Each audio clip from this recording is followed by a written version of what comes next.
ગૃહમંત્રી અમિત શાહે આપેલા વિવાદાસ્પદ નિવેદન બાદ સમગ્ર રાજ્યમાં વિરોધ જોવા મળી રહ્યો છે.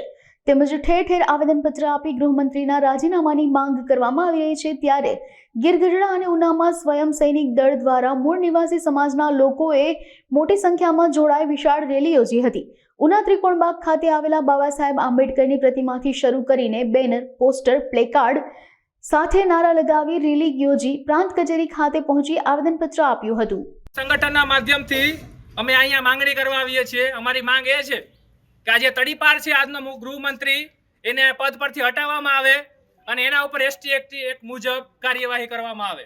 અને જો આ નહીં થાય ત્યાં સુધી અમારી આ લડત ચાલુ રહેશે. અને નરેન્દ્ર દામોદર મોદી કે જે આપણા વડાપ્રધાન છે એની પાસે પણ અમે લેખિતમાં માંગણી કરીએ છીએ કે તમારી પાર્ટીના આવા સાંસદો કે આવું ગેરવર્તણૂક કરે છે, આવી ભાષાનો ઉપયોગ કરે છે, ત્યારે અમારે એમ જોઈએ છે કે આગળના જે આવનારો સમય છે એ સમયમાં આવી કોઈ ભાષાનો ઉપયોગ ન કરે.